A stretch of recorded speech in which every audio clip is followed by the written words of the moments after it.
Good morning guys. आप सभी लोगों का हमारे इस यूट्यूब चैनल में बहुत बहुत स्वागत है। आप जो टॉपिक पढ़ रहे हैं वो पढ़ रहे हैं कंपाउंड इंटरेस्ट, मतलब चक्रवृद्धि ब्याज। इस टॉपिक का ये 5वां वीडियो है।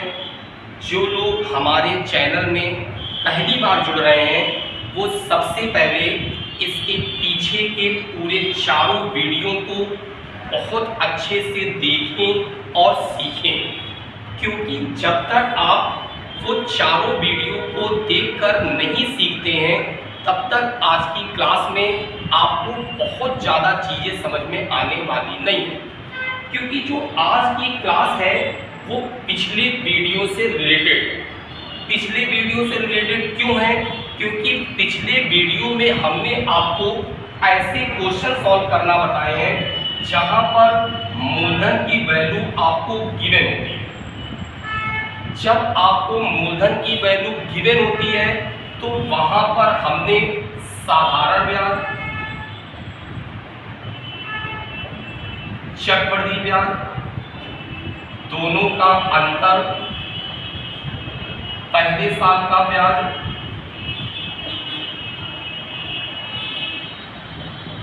दूसरे साल का ब्याज, तीसरे साल का ब्याज, ये सारी चीजें निकालना हमने आपको सिखाया हुआ है। तो जब तक आप इन चीजों को निकालना नहीं सीख पाएंगे तब तक आज की क्लास में आप बहुत बेहतर ढंग से चीजों को नहीं सीख पाएंगे। क्योंकि आज की क्लास में आपको ऐसे क्वेश्चन सॉल्व करने सिखाए जाएंगे जहां पर मूलधन की वैल्यू न गिवन हो। तो इसलिए पहले उन चारों पार्ट के वीडियो को बहुत अच्छे से देखकर सीखकर आज की क्लास को पढ़ना शुरू करें। आते हैं आज की क्लास का पहला क्वेश्चन। पहला एग्जाम्पल जो आपको दिया गया है उसको पढ़ लेते हैं। किसी धनराशि का 5% वार्षिक ब्याज की दर से 2 साल का चक्रवृद्धि ब्याज कितना है और कहा गया धनराशि क्या कीजिए। क्वेश्चन में आपको धनराशि की वैल्यू नहीं मालूम है, क्वेश्चन में ब्याज की दर मालूम है और क्वेश्चन में 2 वर्ष का चक्रवृद्धि ब्याज मालूम है।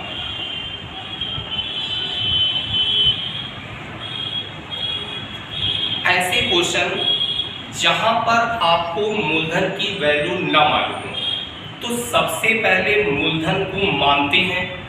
अब समस्या ये है कि मूलधन को क्या माना जाए।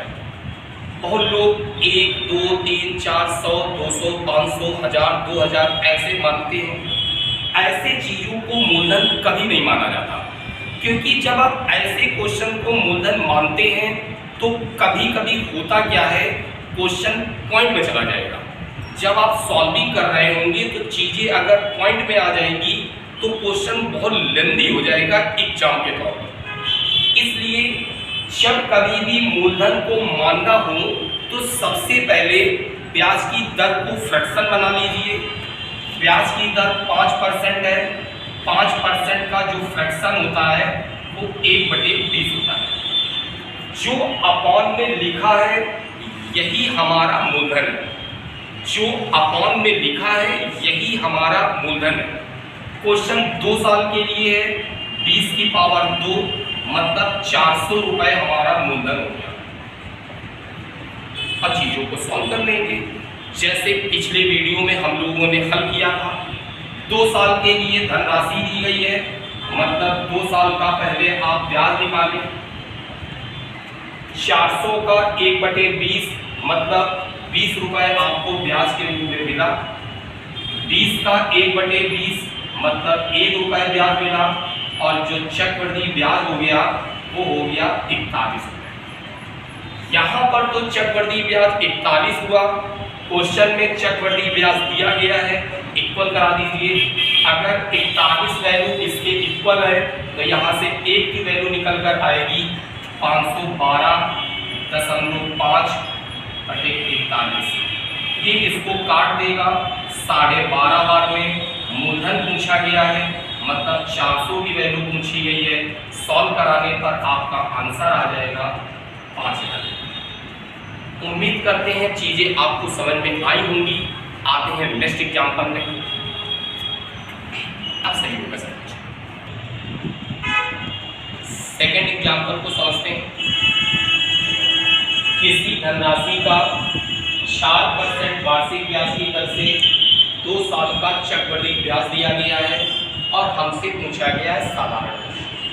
प्रोसेस वही कि यहाँ पर आपको धनराशि मालूम नहीं, ब्याज की दर मालूम है 4% और साथ में आपको 2 साल का चक्रवृद्धि ब्याज दिया रखा है और बोला गया है इसका साधारण ब्याज क्या है। पहले हमें धनराशि को मानना है। कैसे मानेंगे? जो ब्याज की दर 4% है, 4% का फ्रैक्शन होता है 1/25। जो अपॉन में लिखा है वही हमारा मूलधन है। 2 साल के लिए 25 की पावर 2 मूलधन हो गया 625 रुपये। 2 साल के लिए बोला गया तो 2 साल का पहले आप ब्याज निकाल लें। 625 का 1/25 मतलब 25 रुपये आपको ब्याज मिला। इसका 1/25 1 रुपये ब्याज मिला। पिछले वीडियो में हमने आपको बताया है ये हमारा साधारण ब्याज, सारी वैल्यू जोड़ी जाए चक्रवृद्धि ब्याज। इसीलिए आपसे कहा गया है इसके सेकंड, थर्ड और फोर्थ पार्ट के वीडियो को बहुत अच्छे से देखें, उसके बाद ही आपकी क्लास को, आज की क्लास को आप बेहतर ढंग से समझ सकते हैं। 2 साल का चक्रवृद्धि ब्याज 102 रुपये क्वेश्चन में दिया गया। यहाँ पर अगर चक्रवृद्धि ब्याज कैलकुलेट किया जाए तो कैलकुलेट करने पर आएगा 51 रुपये। वो 51 वैल्यू इसको बराबर है, वहां से 1 की वैल्यू निकल कर आएगी 2। कहा गया साधारण ब्याज बताइए, साधारण ब्याज 50 रुपये है तो 50 की वैल्यू निकल कर आएगी 100 रुपये, जो हो जाएगा आपका आंसर। आते हैं अगले एग्जाम्पल। तीसरे एग्जाम्पल में आते हैं। बोला गया है किसी धनराशि का 10% वार्षिक ब्याज की दर से दूसरे साल का चक्रवृद्धि ब्याज। क्वेश्चन में आपको दूसरे साल का चक्रवृद्धि ब्याज दिया गया पर धनराशि नहीं दे रखी। धनराशि नहीं दे रखी है। ब्याज की दर 10% का फ्रैक्शन बनेगा 1/10। हमने आपको बताया जो अपॉन में है वही हमारा मूलधन है। दूसरे साल मतलब 2 साल, 2 साल का मतलब इसको 100 मान लीजिए और इसका ब्याज निकाल लें। 100 का 1/10 मतलब 10 रुपये आपको ब्याज मिला। 10 का 1/10 1 रुपये ब्याज मिला। ये चीज़ें सारी आपने सीख रखी हैं। दूसरे साल का चक्रवृद्धि ब्याज दिया गया है 572। यहाँ पर ये हमारा पहले साल का ब्याज है, ये हमारा दूसरे साल का ब्याज है। तो जो दूसरे साल का ब्याज हुआ वो हुआ 11 रुपये। 11 वैल्यू इसके बराबर है तो ये 1 की वैल्यू आ जाएगी। कहा गया है धनराशि याद कीजिए, धनराशि का मतलब 100 की वैल्यू बतानी है और आंसर आ जाएगा 5200 रुपये। आते हैं अगले एग्जाम्पल।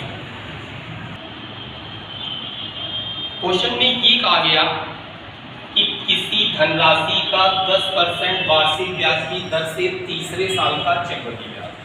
धनराशि आपको फिर से गिवन नहीं है तो धनराशि हमें माननी पड़ेगी। क्या मानेंगे? 10% का मतलब होता है 1/10। क्वेश्चन आपको 3 साल तक हल करना पड़ेगा, मतलब 10 की पावर 3 1000 रुपये हमारा मूलधन और चीज़ें आसानी से सॉल्व हो जाएंगी। सॉल्व करते हैं।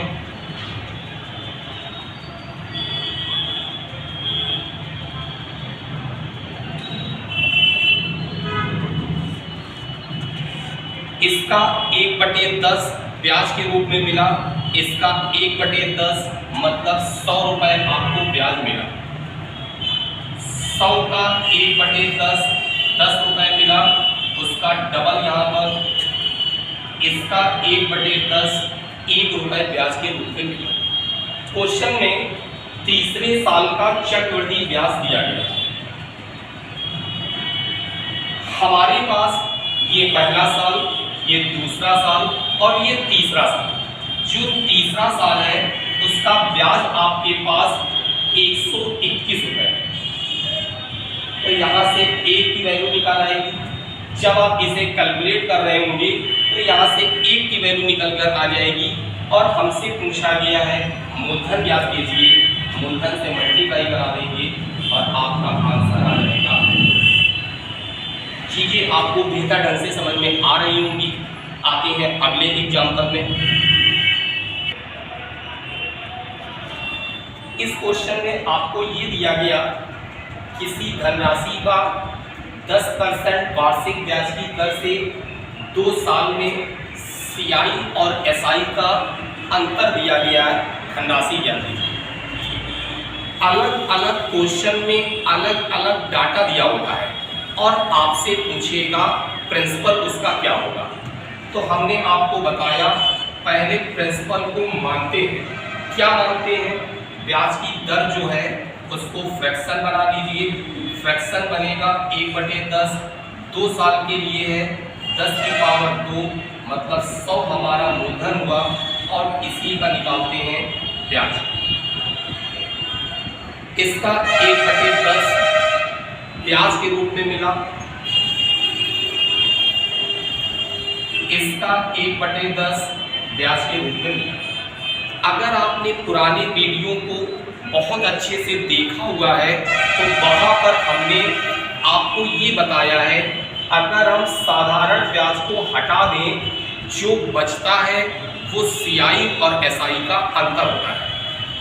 क्वेश्चन में 2 साल के सीआई और एसआई का अंतर 40 रुपए है। अगर हम यहाँ से साधारण ब्याज को बंद कर लें तो ये हमारे सीआई और एसआई का अंतर। एक वाली वैल्यू 40 के बराबर। हमसे पूछा गया है धनराशि क्या कीजिए। धनराशि 100 आपने मान रखी है, मतलब आपका आंसर आ रहा होगा 40। चीज़ें बेहतर समझ में आ रही होंगी। अगर आप चैनल में पहली बार आए हैं तो चैनल को सब्सक्राइब जरूर कर दें और बेल आइकन को जरूर दबाएं ताकि वीडियो जैसी बने वैसी उसका नोटिफिकेशन आप तक पहुंचे और घर पर रह करके ही आप पढ़ाई कर सकें। आते हैं नेक्स्ट एग्जाम्पल में। अगले एग्जाम्पल में किसी धनराशि का 10% वार्षिक ब्याज की दर से 3 साल के सीआई एसआई का अंतर दिया गया है और धनराशि पूछा गया है। हमने आपको बताया जहां पर आपको प्रिंसिपल ना मालूम हो, ब्याज की दर 10% है, 10% का मतलब 1/10 और क्वेश्चन अपनी बार 3 साल के लिए 10 की पावर 3 1000 रुपए हमारा मूलधन हो गया और चीज़ों को 3 साल के लिए सॉल्व कर लेते हैं।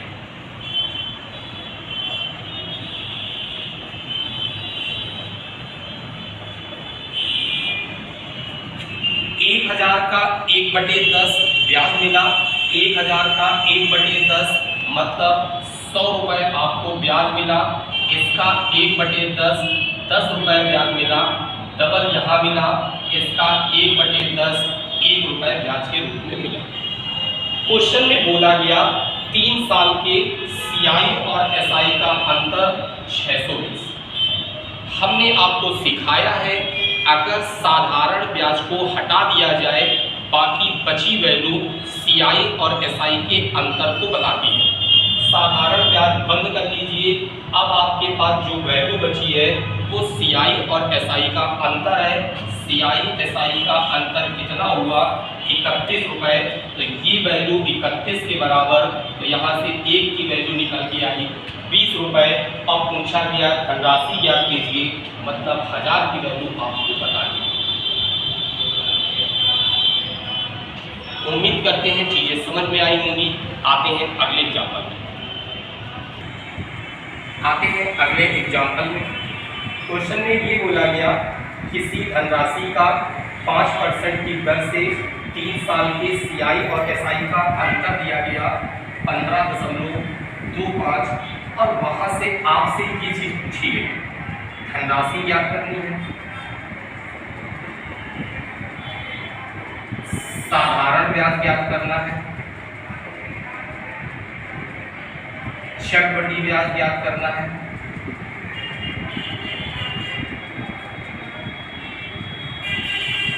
पहले साल का ब्याज ज्ञात करना है,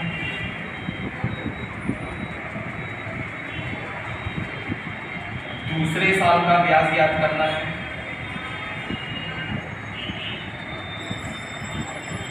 तीसरे साल का ब्याज ज्ञात करना है,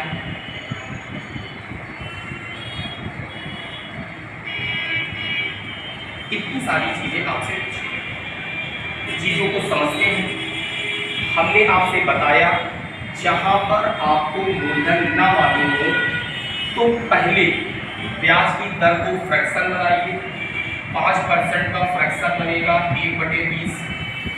जो अपॉन में लिखा है वही हमारा मूलधन। 3 साल के लिए 20 की पावर 3, तो जो धनराशि हो गई वो हो गई आपकी 8 लाख। सॉल्व करते हैं।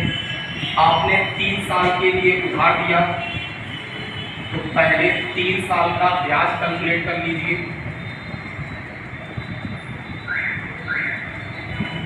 8,000 का 1/20 मतलब 400 रुपए आपको ब्याज के रूप में मिले। 400 का 1/20 मतलब 20 रुपए ब्याज में मिले, डबल यहाँ पर मिल गए।